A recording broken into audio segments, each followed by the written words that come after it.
What are some of the major ethical or legal challenges wrapped up in health tourism? Yeah, there are quite a few significant ones. A major concern is legal recourse. What happens if something goes wrong? Right. Malpractice or just unsatisfactory treatment? Exactly. Seeking legal remedies across borders can be incredibly difficult. You're dealing with different legal systems, different standards, and enforcing any judgment you might get can be costly and complex.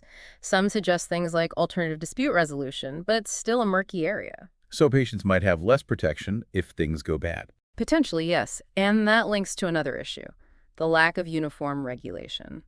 There's no single international body setting rules or guidelines specifically to protect medical tourists. So no global standards. Not really binding ones. Patients might not even be aware of their rights in the destination country.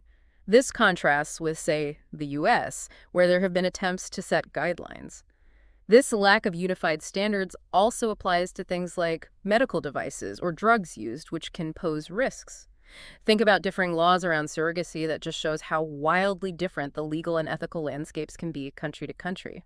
It sounds like a real minefield to navigate. But What so, about the quality of care itself? You mentioned accreditation earlier. yes, quality is a huge consideration. Accreditation bodies like JCI or ISO or national ones are often seen by patients as a sign of good quality, maybe lower risk. But is it always? Well, that's debated.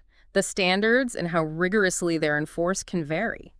Some question if accreditation in, say, a developing country carries the same weight as in a fairly developed one. There's definitely a call for more universal, transparent accreditation systems. And follow-up care.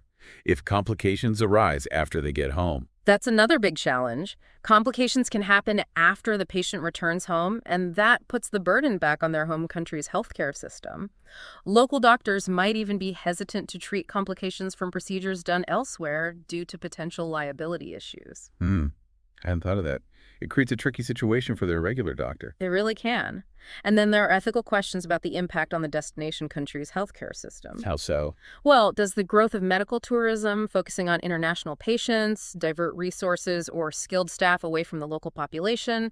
Does it create a sort of two-tiered system where private hospitals cater to foreigners and the wealthy, while public facilities struggle? That's a serious concern. Does it drive up costs locally? It can, yeah. Differential pricing is common. Some argue that the revenue from medical tourism should be specifically used to subsidize and improve care for the local population to kind of balance things out. A difficult balance to strike. Very. And one last point here, health tourism sometimes provides access to treatments that are actually illegal or heavily restricted in the patient's home country. Like what kinds of things? Certain reproductive technologies are a big example, like specific types of IVF or, again, surrogacy.